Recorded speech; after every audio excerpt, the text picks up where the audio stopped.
Hi, everyone. This is Doug. I'm going to teach you about something that will change your life financially if you just follow some simple steps. And I call this episode The Poor Man's Instant Roth IRA. What's a Roth IRA? Well, that's where you put all your money, and if you get capital gains or you get dividends, there's no tax. And I'm going to show you how you do it totally legally and appropriately outside of an IRA just by simply investing. However, you have to pick qualified stock, what's called qualified stock. And if it's capital gains you want to have treated with no taxation, then you have to go, or preferred taxation, I should say, reduced taxation, you've got to go to long-term capital gains. All right, so what are qualified dividends? Now I'm going to make you look at the 2022 tax year, and there's a reason for that. We're going to show you the 2023 changes in a second, but I think you should see how radically they change from year to year. And so this is a good news for everybody. So what does it mean? So if you earn qualified dividends, that means you've purchased stock that is a U.S. Corporation, or it could be a foreign corporation who has signed tax treaties with the United States, but I would just simply stick with U.S. stock and not worry about it. And you have to hold it for at least 60 days, and then that gets you past any possible, you're buying it for a short-term purpose. You're going to hold it for more than 60 days. And then whatever dividends you get in after that 60th day are in qualified status. But it is important to know that you could purchase a stock, and the dividend is declared in that 60 days. Now that declared dividend will not be qualified. It will be taxed as regular dividends, or what we call ordinary dividends, okay? And that's a slightly higher rate. But here you can get complete immunity. Once it's qualified, you get pure 100% no taxes if, in this example, you're a young man or woman and you're only earning $40,000 of taxable income that you report on your taxes. You will not have to pay any tax according to this Kiplinger chart from 2022. Now it's going to change, and I'll show you in a minute, in 2023. Married, jointly filing, $80,000 you'd have to make as a combined couple, and then you'd pay zero. And of course, the other rates are 15% and so on, but 15% is, pretty much what most people's tax rates are anyway. So, once you're in those brackets, so it's to me, it's nothing. So really, I'm trying to talk to the people who are in these $40,000 and $80,000 brackets that may be retirees. For example, if you're married, now you're retired, somebody who used to be earning is no longer working all the time. Maybe one of you is working, and now you're down to $80,000 or less. Look at this investment way. Or you literally have made a retirement decision. This is the way to go. If you're a young person, you're struggling, you're moving up the ladder, wouldn't it be great to get some tax-free income that you don't even have to think about, and build your little nest egg on that basis? And worst case scenario is then you go over the 40%. Now you have a 15% hit, and that's it. So anyway, let's take a look at what I'm talking about, and you'll get a better idea. Now, I just want to show you, here's what happened in 2023. This is Kiplinger's chart from 2022, and this is Kiplinger's updates of what the new numbers are. So the new number is not 40,000 as it was in 2022. For singles, to get zero, you have to be below what? 44,000. So it went up almost 10%. So 44,625. Anything, if your taxable income is below that, and you have qualified dividend, you pay zero. Great, right? Just like if you had a Roth IRA, you pay zero on any dividends you get in your Roth IRA, and you can pull them out when your Roth IRA has been, I believe it has to be 5 years since you put the money in there before you can start withdrawing from the Roth IRA and using the money. Now look at the difference here. You get to use the money right now. It's right in your pocket now, tax-free. So this is actually another benefit here. And then the other change was that I care about, that I would recommend to most people who are likewise concerned, is married. So married, jointly filing, now it's $89,000. So that's over 10%. So $89,000 joint income. If you and your spouse or a significant whatever other, you are at zero taxation if you're under $89,000 as of 2023. And I'm sure 2024 will see an increase again. I mean, it just seems to keep going up. Now, I just want to show you you could get a qualified stock and you think it's qualified, and it isn't 100% qualified because of the way a company structured its stock. And I'm just going to show you an example. I had this actually. It's not corporation, but its symbol is KNOP. It's a specialty company that does some special work with ships and oil and all that kind of stuff. And because of all of that, it has part of its distribution. Let's see here. It has the total distribution. Some is reported as qualified dividend, and B percent that's a qualified dividend, and it'll show up on your Form 1099.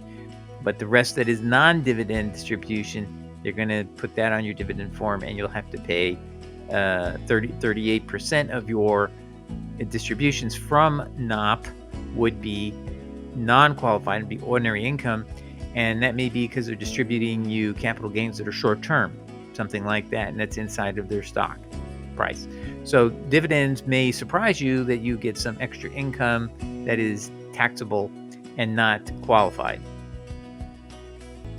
And just want to show you, it's an interesting stock, just so you know. I don't own it anymore. I let go of it a couple of years ago, but it was qualified, and it was paying 13.81%.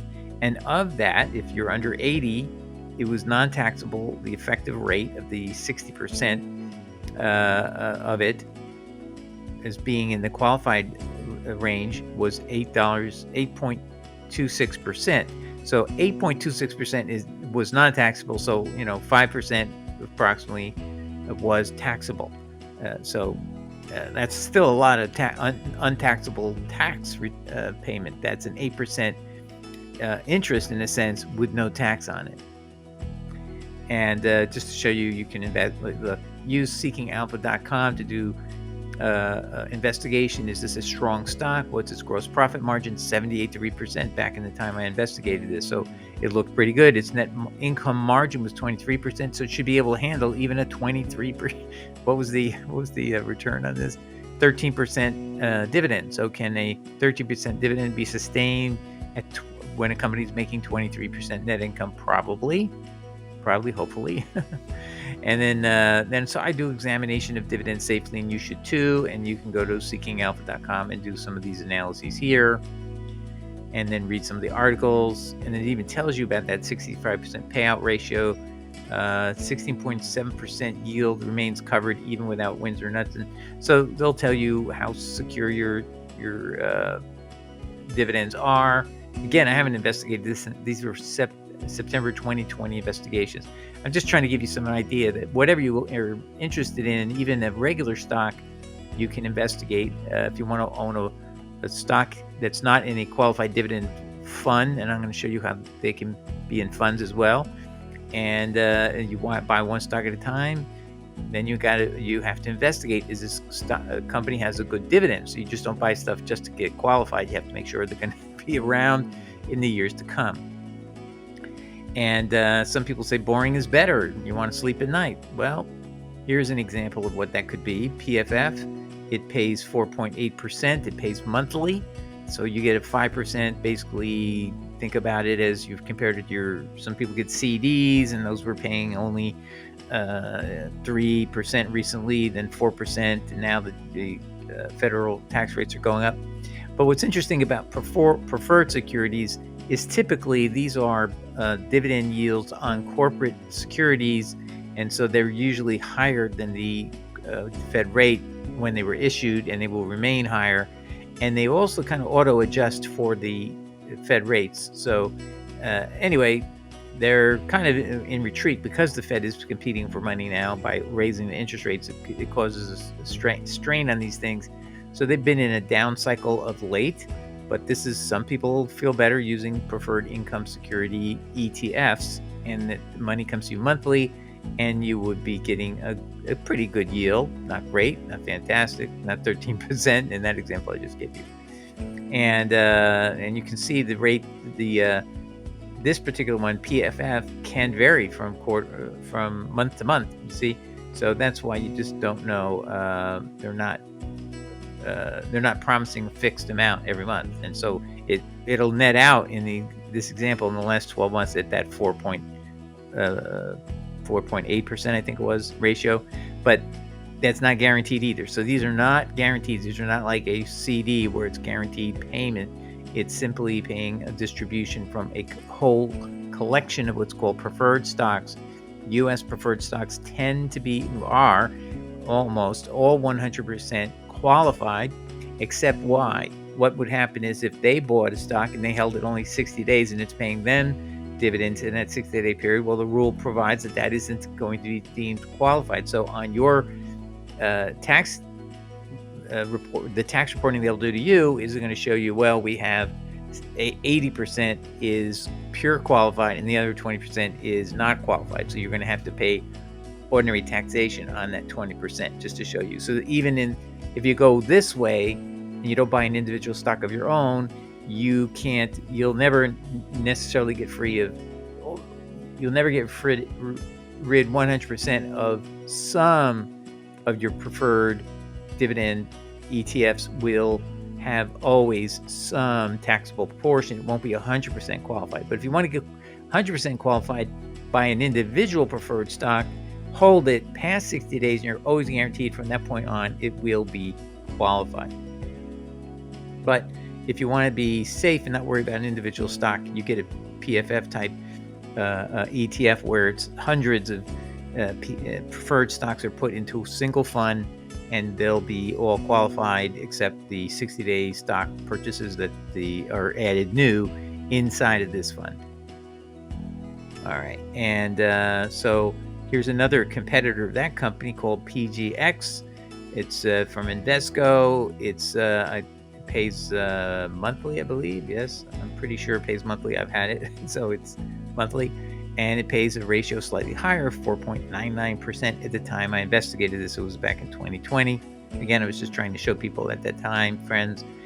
And if you want to investigate preferred stocks that you want to be interested in buying because you want to get that individual stock that's really good, solid, and pays better than 5%, you can go to the preferred stock channel. It's actually preferredstockchannel.com. And so this is just one of the lists, and they have all kinds of slideshows.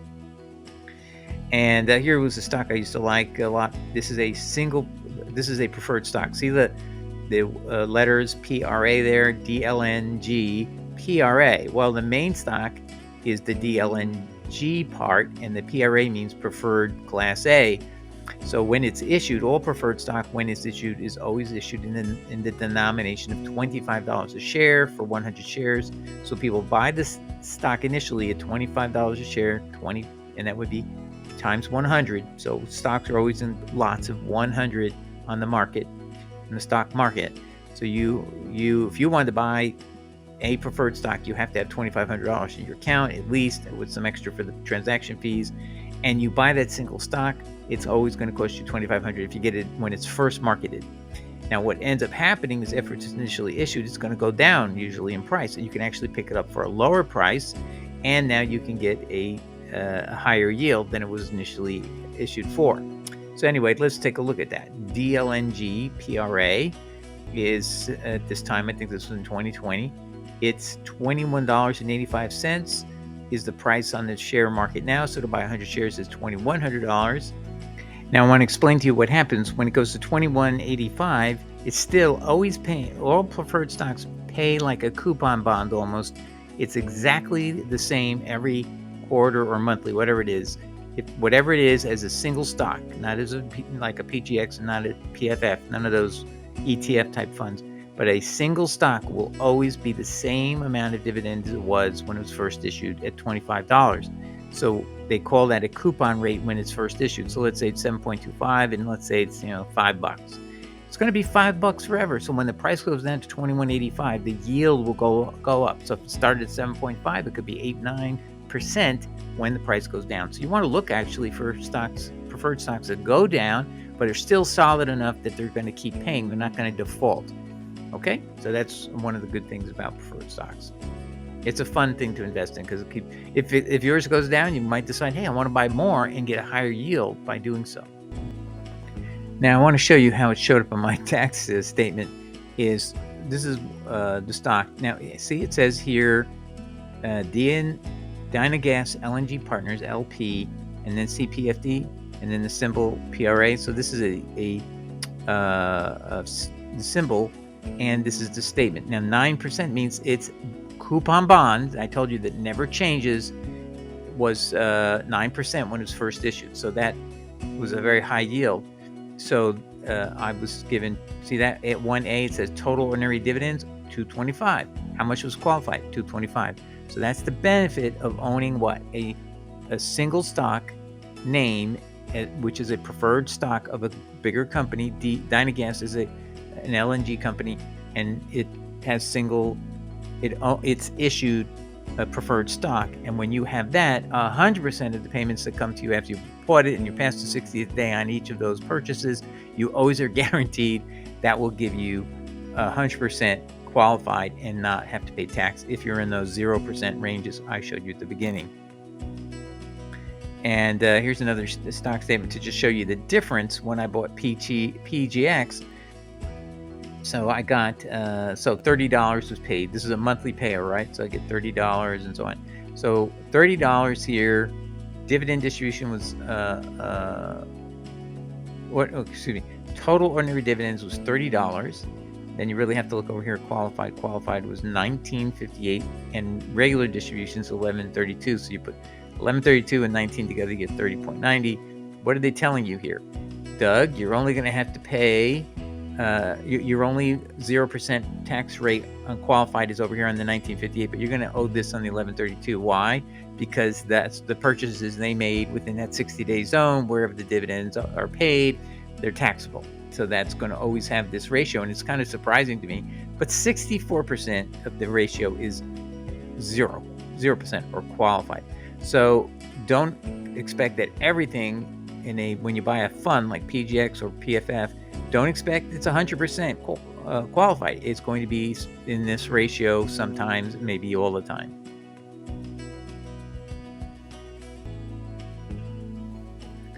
Okay, and here's another example of my tax statement on, which one was this?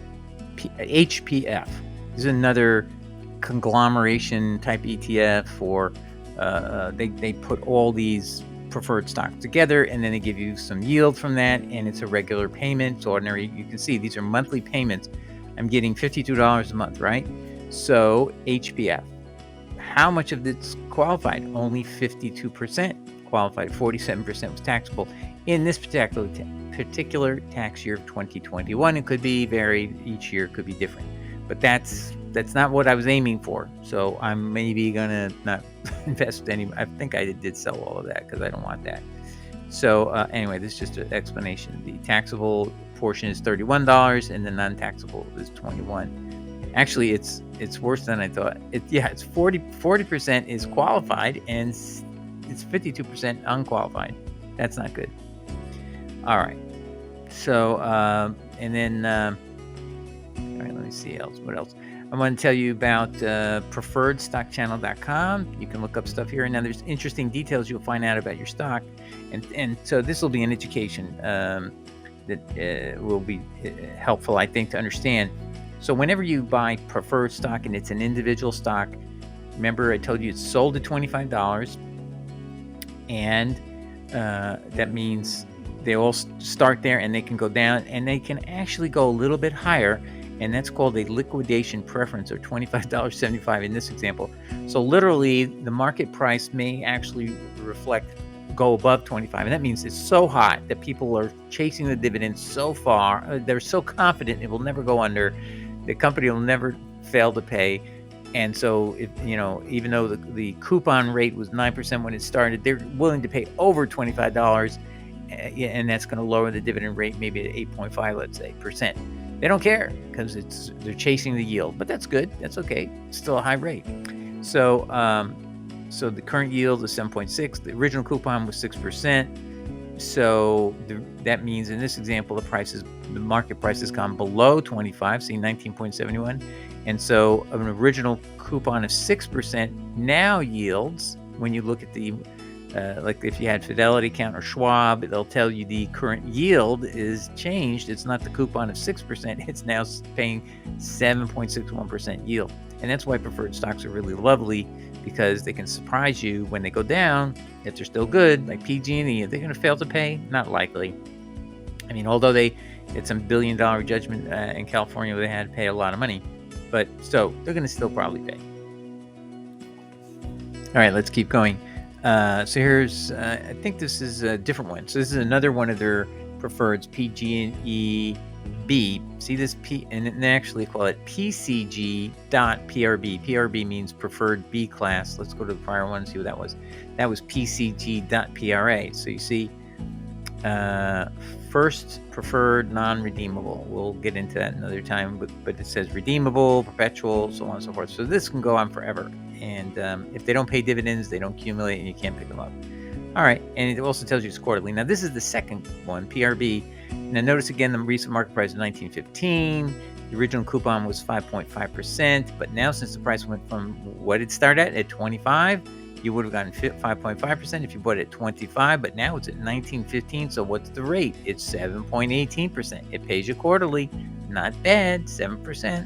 And is PG&E going to go under? Hopefully not. All right, and so I explained this again on another stock called FTB, and let's see if there's anything over here I need to mention. So again, here you have the shares were offered initially at 30 million shares. Its liquidation preference is 25, and so I think that means is when it has to be bought back, if they want to take back this stock, they got to pay the people holding it on the last day. They get their $25 a share back.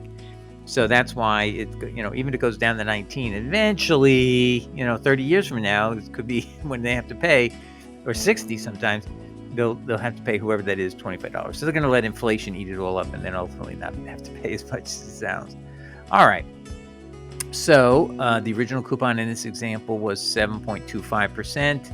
And now this is not giving me the same data as before, but you can bet if the price goes down from 25 to below that, it's going to raise the effective coupon rate. So these are things that people who care about it. Oh, this is why I wanted to bring this out. See, it has here call date 11/15/2012. Okay, so now it's still trading post call date. Now, what does call date mean? That means when they originally issued it, they said we have a right to call beginning on November 15, 2012, and we can take it away from you for $25 a share. See, liquidation preference, $25. I believe that's what it's saying. Therefore, they've let it go because they'd rather what? They'd rather let inflation do its business, and $25 might have been still too much in 2012. Let's just wait. When do we eventually have to pay it? Oh, we only have to pay it until 2067. So then 2067, we definitely have to take this away from you. So what's going to happen to $25 in 2067? It's not going to be the same $25 that we had to pay today. So they're not calling it anytime soon. So they'd rather keep paying the dividend, the quarterly dividend of the coupon rate of 7.25%. That's better for them than to pay it back and call it all the way back. But they eventually will, apparently. That's what I understand. Now, qualified dividends, when I said 0%, I'm not talking about your state. California is a perfect example. It does not have a lower rate for qualified dividends, so you have to pay it as ordinary tax. All dividends are taxed as ordinary income. This is according to the California official FTB, the federal, the FTB is the taxing authority for California, franchise tax board. And this is 2021, so you would have no advantage in California buying qualified dividends on a state tax basis. You still have to pay tax on it. Now, I could show you an example of another company of interest that I like. Atco is a company that is, I always like companies that do our shipping all around the world. Why would that be a good thing? Because let's say there's a war or a catastrophe in one country.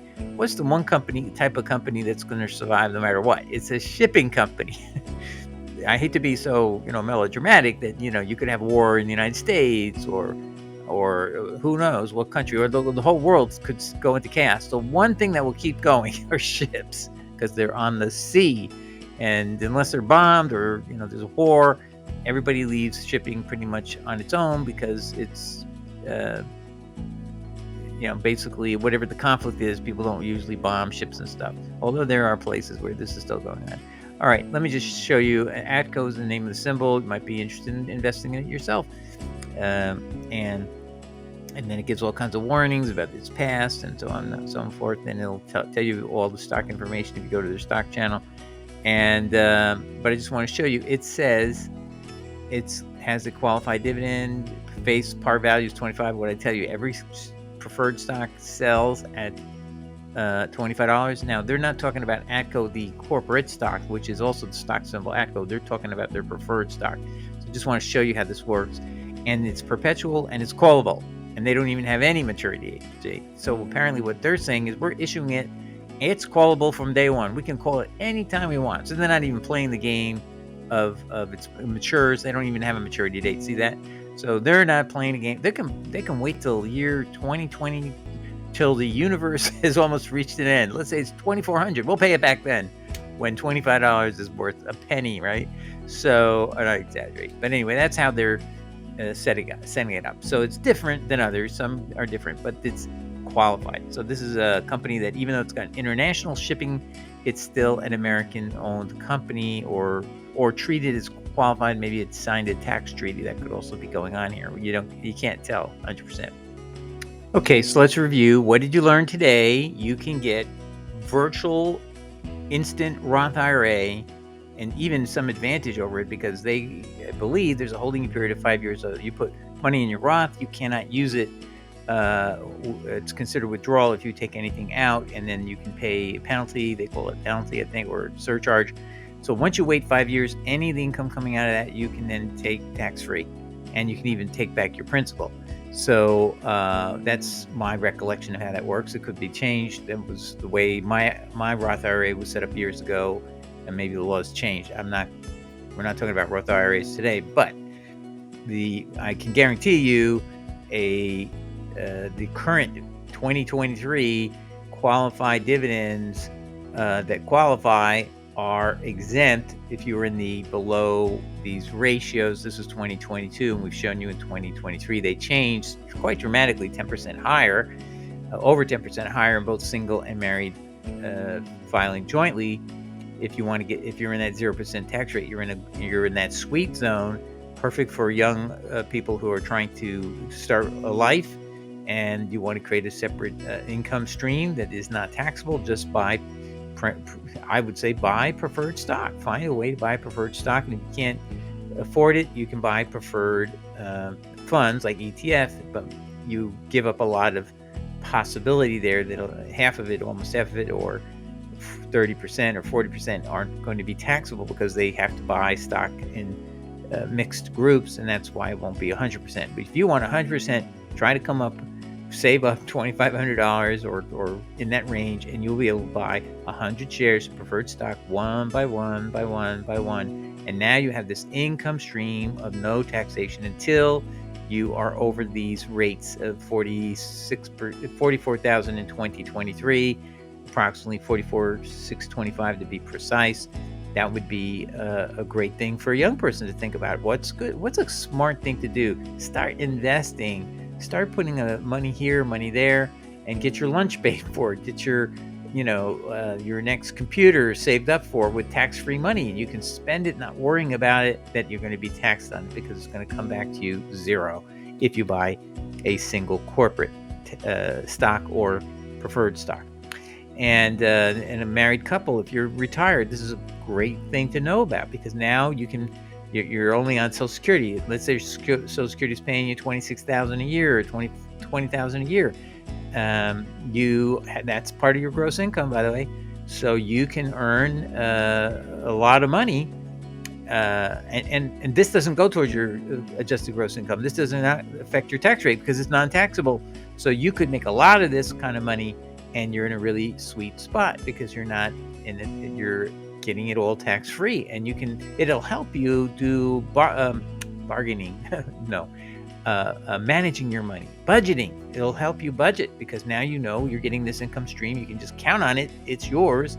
You don't have to pay any tax on it, and you can make it come in monthly. So you can literally pay your rent, make sure it's enough to pay your mortgage or your rent, or something that absolutely cannot be budged in your budget is fixed amount, and you get enough of the preferred stock or stocks that will guarantee that is paid every month. Just put those put it out of your mind, just buy enough to do that. It's like having your own annuity program. And that's exactly what it kind of is.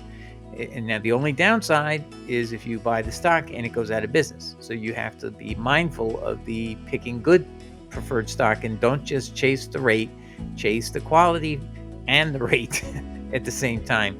And so anyway, I hope that helps everybody get a little bit more informed and start educating yourself about this. Don't jump into it too radically, but definitely make it part of your plan of how to make a living while you're young.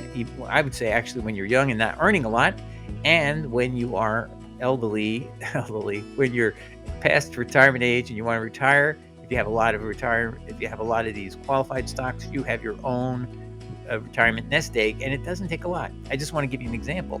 Let's say you had for argument's sake, a 10% qualified stock, and I showed you there was one for 9%, right? And you had $200,000. How much is that going to pay you at 10%? It's going to pay you $20,000 a year if you had $200,000 of that particular stock. $20,000 a year coming at you completely tax-free. So you have to save up to $200,000. That's the first thing, and it has to be outside your IRA to work. Okay, so it's you have working capital on your outside your IRA, and you use it 100% in qualified dividend stocks. Then $20,000 is coming to you tax-free. How could that help you? I think so. So you can budget and create a retirement fund from preferred stock. That's basically what I'm trying to say. All right. God bless. Take care. Ciao. Bye.